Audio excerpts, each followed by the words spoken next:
কি কখনো মাঝরাতে চট্টগ্রামের বাটালি হিলের একদিন চূড়ায় দাঁড়িয়েছেন, যেখান থেকে পুরো শহরটাকে মনে হয় একরাশ জোনাকির মেলা। কিন্তু এই সৌন্দর্যের ঠিক নিচে পাহাড়ের ওই অন্ধকার খাঁজে এমন কিছু একটা আছে যা সাধারণ মানুষের চোখের আড়ালে থাকে। লোকে বলে রাত 12টার পর বাটালি হিলের সেই বিখ্যাত জিলাপি রাস্তা দিয়ে যখন কুয়াশা নামতে শুরু করে, তখন নাকি রাস্তার মোড়ে একটা অস্পষ্ট ছায়াকে দাঁড়িয়ে থাকতে দেখা যায়। কেউ বলে সে একজন ব্রিটিশ সৈন্য, কেউ বলে সে অস্তিত্ব কোনো আত্মা। কিন্তু আসল সত্যটা কি? আজ আমরা কোনো রূপকথার গল্প শুনবো না, বরং চট্টগ্রামের সবচেয়ে রহস্যময় এই পাহাড়ের গভীরে লুকিয়ে থাকা সেই ছায়া আসল সত্যটা খুঁজে বের করার চেষ্টা করব। চট্টগ্রামের লালখান বাজার এলাকা। দিনের বেলা এখানে মানুষের কোলাহল, রিক্সার টুংটাং আর ট্রাফিক জ্যামে কান ঝালাপালা হয়ে যায়। কিন্তু সূর্য ডোবার পর, বিশেষ করে রাত যখন গভীর হয়, তখন এই বাটালি হিল বা জিলাপি পাহাড়ের চেহারাটা পুরোপুরি বদলে যায়।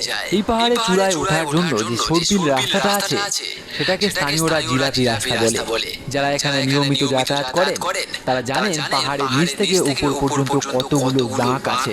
কিন্তু আপনি কি জানেন, এই প্রত্যেকটা বাঁকের সাথে জড়িয়ে আছে এক একটা ভয়ার্থ অভিজ্ঞতা। পাহাড়ের একদম উপরে একটা বড় জলের ট্যাঙ্ক আছে। ওই ট্যাঙ্কের পাশেই একটা পরিত্যক্ত এলাকা, যেখানে বড় বড় মেহগনি আর রেইনটি গাছগুলো একে অপরের সাথে ডালপালা জড়িয়ে একটা অদ্ভুত সুরঙ্গের মতো তৈরি করে রেখেছে। এলাকার পুরনো মানুষেরা বলে, বাবা, রাত বাড়লে ওদিকে যেও না, ওখানে বাতাসের শব্দ আর মানুষের নিঃশ্বাসের শব্দ মিশে এক হয়ে যায়। ঘটনাটা বছর 3 আগে। রহমত আলী নামের এক রিক্সা চালক, যিনি মাঝরাত পর্যন্ত চট্টগ্রামে রিক্সা চালান, সেদিন রাত তখন প্রায় 1:45। লালখান বাজার মোড়ে এক প্যাসেঞ্জার তাকে বললেন বাটালি হিলের উপরের বাংলোটায় যাবেন।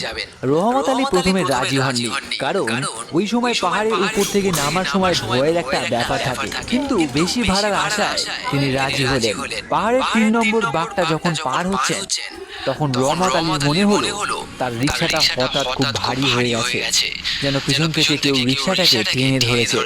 তিনি ঘাড় ঘুরিয়ে দেখলেন তার প্যাসেঞ্জার ঠিকই বসে আছেন, কিন্তু অদ্ভুত ব্যাপার হলো প্যাসেঞ্জারের ঠিক পাশেই যেন আরো একটা অস্পষ্ট ছায়ামূর্তি কুকুরে বসে আছে।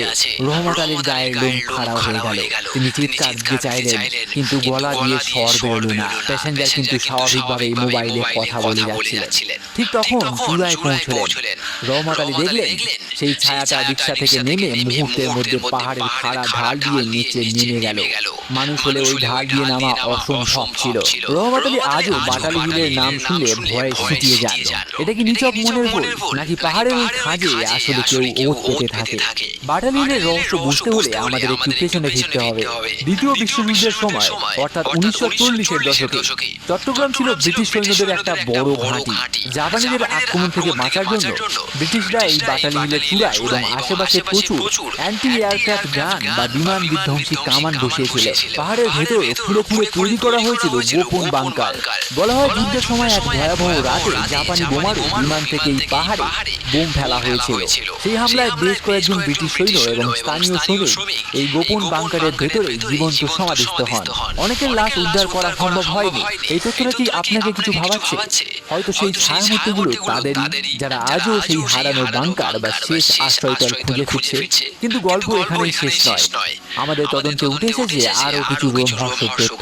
বছরখানেক আগে একদল ছাত্র অ্যাডভেঞ্চারের নেশায় রাতে বাটালি হিলের এই পরিত্যক্ত জলের ট্যাঙ্কের পাশে তাঁবু গেড়েছিল। মাঝরাতে তাদের মধ্যে একজনের ঘুম ভেঙে যায় অদ্ভুত এক গন্ধে। মনে হচ্ছিল পুরনো কোনো কাপড় পচা বা স্যাঁতস্যাঁতে বদ্ধ ঘরের গন্ধ। সে দেখলো তাঁবুর বাইরে একটা লণ্ঠন হাতে কেউ একজন খুব ধীরে ধীরে হেঁটে যাচ্ছে। সে ভাবলো হয়তো অন্য কোনো বন্ধু, কিন্তু পরক্ষণেই তার মনে পড়লো তাদের কারোর কাছে লণ্ঠন ছিল না। সে টর্চ জ্বালানোর আগেই সেই আলোটা বাতাসের সাথে মিশে অদৃশ্য হয়ে গেল। পরদিন সকালে তারা খেয়াল করলো যেখানে আলোটা দেখা গিয়েছিল সেখানে মাটির উপর পায়ের ছাপ নেই, অথচ আগের রাতে বৃষ্টি হয় মাটি ছিল একদম কাদাটে। গবেষণা করতে গিয়ে আমরা আরো কিছু চাঞ্চল্যকর তথ্য পেয়েছি। আপনি যদি দিনের আলোতে বাটালি হিলের চূড়ায় যান, দেখবেন ওখানকার বাংকারগুলো এখন আগাছায় ভরা, কোনোটা আবার মাদকাসক্তদের আড্ডাখানা। কিন্তু এই নেশার আড়ালে কি ভৌতিক গুজবের জন্ম দেওয়া হয়? চট্টগ্রামের ক্রাইম ফাইল ঘাটলে ঘাটলে দেখা যায় বাটালি হিলের নির্জনতা কাজে লাগিয়ে এখানে বহু বছর ধরে ছিনতাইকারী আর অপরাধীরা সক্রিয় ছিল। মানুষকে ভয় দেখিয়ে এলাকা থেকে দূরে রাখার জন্য কি এখানে একটা গোষ্ঠী বা ভৌতিক ছায়ার গল্পটা ছড়িয়ে দিচ্ছে? একবার ভাবুন, আপনি নির্জন রাস্তা দিয়ে যাচ্ছেন, হুট করে দেখলেন এক দীর্ঘকায় কালো ছায়া আপনার পথ আটকে দাঁড়ালো। আপনি ভয়ে দৌড় দিলেন, কিন্তু আপনি কি একবার ভেবে দেখেছেন সেই ছায়াটা কোনো সাধারণ মানুষও হতে পারে, যে কিনা কালো রেইনকোট বা আলখাল্লা পরে আপনাকে ভয় দেখাচ্ছে যাতে আপনি মোবাইল আর মানিব্যাগ ফেলে পালিয়ে যান। কিন্তু এই যুক্তিটা রহমত আলীর সেই রিক্সার ঘটনার সাথে মেলে না। প্যাসেঞ্জারের পাশে বসা সেই ছায়াটা যদি মানুষ হতো, তবে প্যাসেঞ্জার কেন সেটা টের পেলেন না? মানুষ হলে কি খাড়া পাহাড় দিয়ে মুহূর্তের মধ্যে অদৃশ্য হওয়া সম্ভব? বাটালি হিলের চূড়ায় যে লোহার সিঁড়িটা আছে, সেখান দিয়ে নামার সময় অনেক পর্যটক একটা বিচিত্র শব্দ শুনেছেন। তারা বলেন এটা কোনো বাতাসের শব্দ নয়, এটা যেন এখনো নারী ফুঁপিয়ে ফুঁপিয়ে কান্নার শব্দ। স্থানীয়রা একে পাহাড়ের কান্না বলে থাকে। 90-এর দশকের শেষের দিকে এখানে একটা মর্মান্তিক দুর্ঘটনা ঘটেছিল।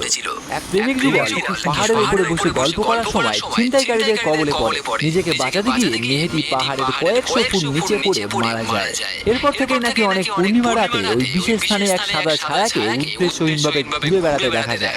সে কি আজও বিচার চাইছে, নাকি সে কাউকে পাহাড়ে ওঠার ব্যাপারে সতর্ক করছে? বিজ্ঞান বলে পাহাড়ি এলাকায় অক্সিজেনের স্বল্পতা বা গাছের পতনশীল অংশ থেকে নির্গত মিথেন গ্যাসের কারণে মানুষের হ্যালুসিনেশন হতে পারে। এছাড়া পাহাড়ের বাঁকগুলোতে আলোর প্রতিসরণের কারণে গাছের ছায়া অনেক সময় জীবন্ত মনে হতে পারে। কিন্তু বিজ্ঞান কি সবকিছু উত্তর দিতে পারে?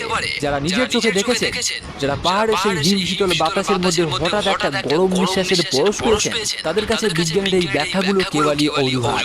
আপনি কি জানেন, বাটালি হিলের উপরের মাটি পরীক্ষা করলে দেখা যায় সেখানে লোহার পরিমাণ অনেক বেশি। প্যারানরমাল ইনভেস্টিগেটররা বলেন, যেসব জায়গায় লোহার খনি বা লোহার জাতীয় পদার্থ বেশি থাকে, সেখানে তথাকথিত স্পিরিট বা এনার্জি বেশি জমা হয়। এটা কি কাকতালীয়? এবার আমি আপনাদের এমন একটা কথা বলবো যা আগে কখনো পাবলিকলি আলোচনা হয়নি। বাটালি হিলের ঠিক পাদদেশে আছে একটা অতি প্রাচীন কবরস্থান। পাহাড়ের রাস্তা তৈরির সময় নাকি সেই কবরস্থানের কিছু অংশ কাটা পড়েছিল। সেই সময় যারা শ্রমিক ছিলেন তারা দাবি করেছিলেন যে কবরের হাড়গুলো যথাযথভাবে স্থানান্তর না করে মাটি চাপা দেওয়া হয়েছিল। হয়তো সেই অতৃপ্ত আত্মারা তাদের শান্তিতে ঘুমানোর জায়গাটা হারিয়ে আজ পাহাড়ের চারিদিকে ঘুরে বেড়াচ্ছে। তারা হয়তো হিংস্র নয়, কিন্তু তারা চায় না যে কেউ তাদের নীরব এলাকায় এসে গোলমাল করুক। সেই কারণে কি রাতের বেলা যারা ওদিকে যায় তারা একটা অদৃশ্য বাধা অনুভব করে। কল্পনা করুন রাত 3টে, আপনি বাইক নিয়ে বাটালি হিলের চূড়া থেকে নামছেন। হেডলাইটের আলোয় রাস্তা পরিষ্কার। হঠাৎ একটা বাঁকে আপনার বাইকের ইঞ্জিন বন্ধ হয়ে গেল।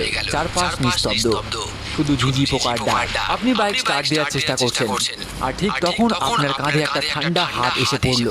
আপনি পেছনে ফিরলেন, কিন্তু কেউ নেই। শুধু একটা কালো ধোঁয়ার মতো ছায়া রাস্তার পাশে জঙ্গলে মিশে গেল। আপনি বাইক ফেলে দৌড় দিলেন, কিন্তু আপনার মনে হতে থাকলো অগণিত চোখ পাহাড়ের অন্ধকার থেকে আপনাকে দেখছে। ওই চোখগুলো কার? কোনো অপরাধীর, কোনো বন্য প্রাণী, নাকি এমন কিছু যা এই পৃথিবীর নয়? বাটালি হিল শুধু একটা পাহাড় নয়, এটা চট্টগ্রামের ইতিহাসের এক জীবন্ত দলিল। এখানে মিশে আছে যুদ্ধের রক্ত, প্রেমের করুণ পরিণতি আর মানুষের লোভ।